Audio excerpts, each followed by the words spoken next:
जो कल एक बहुत ही कामयाब तरीन दौरा हुआ मुत्तहिदा अरब इमारात का। और मुत्तहिदा अरब इमारात के सदर और ruler of Abu Dhabi his highness Sheikh Mohammed bin Zayed ने जो जिस वार्मथ का, जिस अफेक्शन का इजहार किया और जो गर्म जोशी देखी गई मीटिंग के अंदर, तस्वीर आपने देखी हैं, ये अनप्रेसिडेंटेड है। और मैं समझता हूँ कि उनको पाकिस्तान पर एतमाद है, कॉन्फिडेंस है कि मौजूदा लीडरशिप जो है वो डिलीवर करने की कैपेसिटी रखती है। और शहबाज शरीफ साहब बतौर वज़ीर आज़म डिलीवर करना जानते हैं। SIFC का एक फ़ोरम मौजूद है इन्वेस्टमेंट्स के हवाले से। तो ये तमाम चीज़ें हैं जो पूरी दुनिया वॉच करती है और उनको एक संजीदगी नज़र आती है हमारी खारजा पॉलिसी के अंदर भी, और उनको एक संजीदगी नज़र आती है गवर्नमेंट के तर्ज अमल में भी। तो मैं ये समझता हूँ कि ये बहुत बड़ी सफारती महाज पर कामयाबी है वज़ीर आज़म साहब की और इस हुकूमत की और SIFC की। और देखिए, मैं ये समझता हूँ कि ये ना सिर्फ कल ये कमिटमेंट हुई 10 अरब डॉलर की।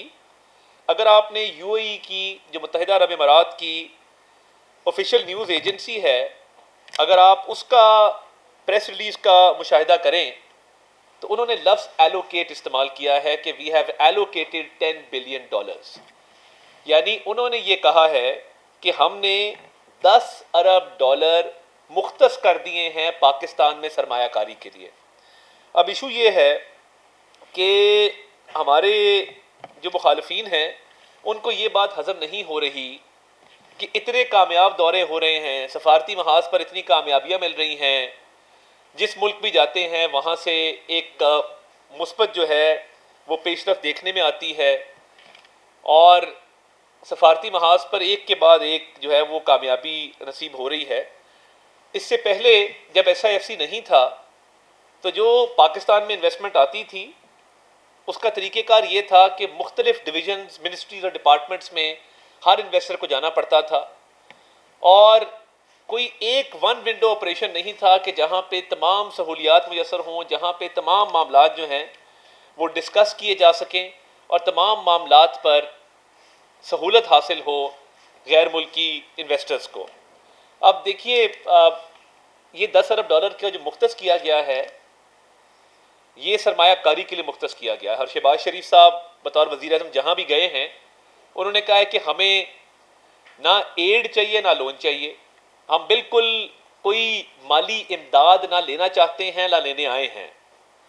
पाकिस्तान में पोटेंशियल है, पाकिस्तान के पास यूथ बल्ज है 68% का, पाकिस्तान के पास कुदरती वसाइल हैं, पाकिस्तान के पास स्किल्ड वर्कफोर्स है, पाकिस्तान के पास डैम्स हैं, पाकिस्तान के पास अल्लाह ताला ने पाकिस्तान को कुदरती वसाइल के अलावा एक बहुत बड़ी ह्यूमन रिसोर्स से भी नवाजा है। तो ये वो तमाम चीज़ें हैं जिसके पोटेंशियल को दुनिया जान रही है और मान रही है। अब जब ये ममालिक पाकिस्तान के साथ बैठते हैं और तजारत पे बात करते हैं, कल हमारे IT की कॉन्फ्रेंस हुई पाकिस्तानी कंपनियों के दरमियान और UAE की कंपनियों के दरमियान मुआहदे जो हैं वो साइन हुए। अब ये प्राइवेट सेक्टर की जो शराकत दारी है इसको फ़रोग़ देने की ज़रूरत है। जो तरक्की याफ्ता कौमें हैं दुनिया के अंदर उन्होंने तरक्की ऐसे ही की है कि उन्होंने अपने प्राइवेट सेक्टर को सहूलत दी है, प्राइवेट सेक्टर को फैसिलिटेट किया है। तो हम जहाँ जाते हैं हम सरमायाकारी की बात करते हैं, हम तजारत की बात करते हैं। कोई एक दौरा ऐसा नहीं है जहाँ पे लोन या एड की बात की गई हो। बात ये होती है कि हम ये कैपेसिटी, ये पोटेंशियल रखते हैं डिलीवर करने का। और देखिए, ये 1.5 साल पहले की बात है ना, जब आपका एक्सचेंज रेट फ्लक्चुएट कर रहा था, एक्सपोर्टर्स को मुश्किलात थी कि डॉलर जो है वो किसी जगह टिकता नहीं, तो हम किस रेट पे जो है अपनी अशिया बाहर भेजें। अब नाकदीन बड़ी बड़ी बात करते हैं कि जी वो investment to GDP ratio fall कर गया जी SIFC के होते हुए। तो मैं उनको बता देना चाहता हूँ कि इस मुल्क को डिफ़ॉल्ट से बचाने में वज़ीर आज़म शहबाज शरीफ, SIFC, army chief general Syed Asim Munir, ये तमाम तर एक मुश्तरका काविश है। और देखिए उसके बाद जो इन्वेस्टमेंट्स की आ रही हैं, जो डेलीगेशंस आ रहे हैं, और हमारी G2G B2B दोनों डिस्कशंस हो रही हैं, वो सऊदी अरेबिया के डेलीगेशंस हों, वो UAE में हमारी कल मीटिंग हो, ईरान के मरहूम सदर जो ऐलान करके गए थे, और उस ऐलान में उन्होंने भी पाकिस्तान और ईरान के दरमियान तजारत को बढ़ाने की बात की थी। तो जब बात सरमायाकारी और तजारत की हो रही हो, और अगर आप इन्वेस्टमेंट की परसेंटेज देखें तो पिछले माह की निस्बत वो 172% राइज की है। अगर आप अप्रैल से कंपेयर करें तो अप्रैल से कंपेयर अगर आप फिगर्स करेंगे तो 13 करोड़ 19 लाख डॉलर से ये 35 करोड़ 88 लाख डॉलर के ऊपर गई है। ये स्टेट बैंक के फिगर्स हैं। तो इन्वेस्टमेंट तो बढ़ रही है मुल्क के अंदर। अब बजट एस्टिमेट्स के ऊपर बात करना इन एडवांस और कहना कि जी इन्फ्लेटेड एस्टिमेट्स थे, मैं समझता हूं कि इस मुल्क में इन्वेस्टर का कॉन्फिडेंस बहाल हो रहा है। इस मुल्क में दोस्त ममालिक का कॉन्फिडेंस बहाल हो रहा है। लोग इस मुल्क में सरमायाकारी करना चाहते हैं, मगर वो लोग जिन्होंने IMF को लेटर लिखा, जिन्होंने GSP प्लस स्टेटस के खिलाफ एक मुहिम शुरू की, जिन्होंने इस मुल्क में तबाही बर्बादी बर्पा करने की कोशिश की, आज वो SIFC पे हमला आवर हैं क्योंकि उनको नजर आ रहा है एक मुनज़्ज़म कैंपेन अब वो चला रहे हैं सोशल मीडिया पे SIFC के खिलाफ, गवर्नमेंट के खिलाफ, आर्म्ड फोर्सेस के खिलाफ, क्योंकि उनको नजर आ रहा है कि मुल्क टेक ऑफ कर रहा है, मुल्क की इकॉनमी जो है वो ग्रो कर रही है। और जिस दिन UAE की तरफ से 10 अरब डॉलर का ये खतीर रकम मुख्तस की गई है सरमायाकारी के लिए, उस दिन SIFC पे हमला आवर होने की क्या ज़रूरत थी। यानी आप उस दिन पाकिस्तान पे तनकीद करें, आप मुझ पर तनकीद करें, मेरी पॉलिटिकल पार्टी पे करें, मगर आप पाकिस्तान की मईशत को डुबोने के लिए जो हरकत व सकनात कर रहे हैं पूरी कौम देख रही है। और आपने एक मुहिम शुरू की, अब कल बजट पेश करने जा रही है खैबर पख्तूनख्वा की हुकूमत।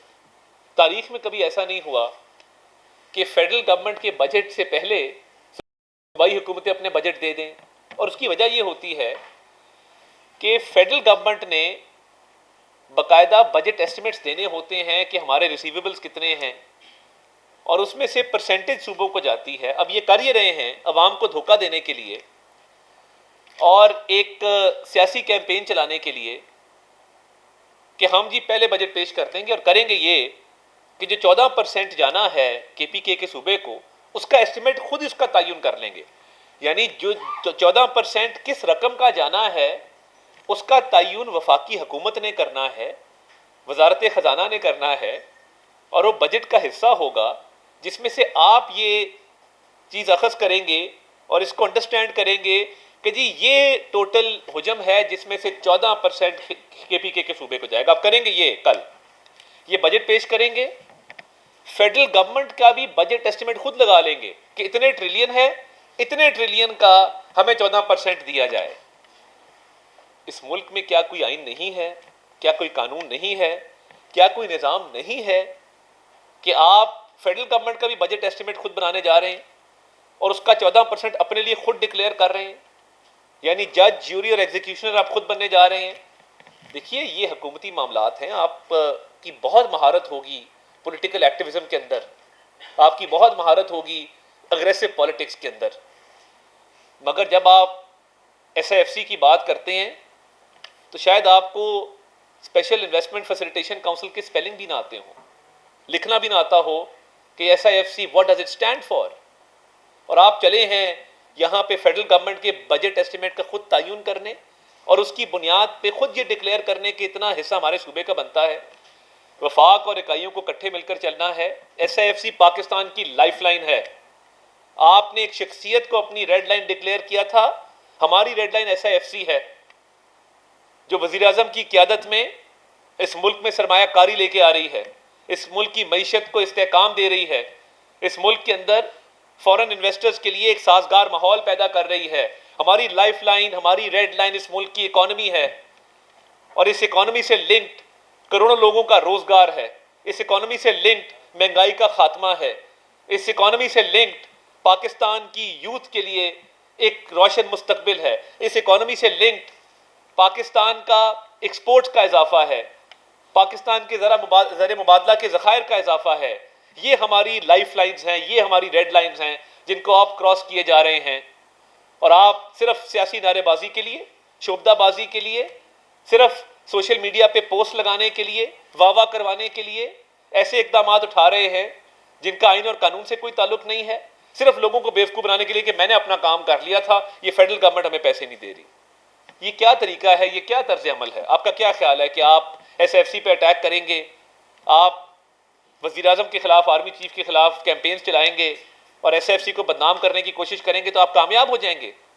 मेक नो मिस्टेक, इंशाल्लाह ताला जो इन्वेस्टमेंट्स आ रही हैं वो आके रहेंगी।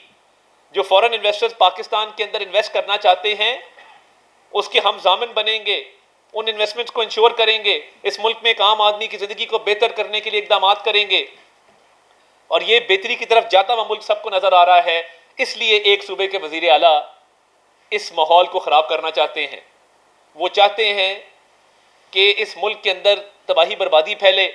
हम तो जब जाते हैं SFC में हम KPK के टूरिज्म की बात करते हैं, हम मुल्क से बाहर जाते हैं तो हम इन्वेस्टमेंट की बात करते हैं, हम चारों सूबों की बात करते हैं। बाकी सूबों को देखें, पंजाब की वज़ीर आला कैसे काम कर रही हैं, सिंध के वज़ीर आला कैसे काम कर रहे हैं, बलूचिस्तान की वज़ीर आला कैसे काम कर रहे हैं, दिन रात एक करके। आपकी तरह ट्रैक सूट पहन के सिर्फ टीवी पे आके चार बयानात नहीं दागते, वो काम करते हैं पब्लिक प्राइवेट पार्टनरशिप के लिए, एजुकेशन सेक्टर में, हेल्थ सेक्टर में, इंफ्रास्ट्रक्चर डेवलपमेंट के लिए।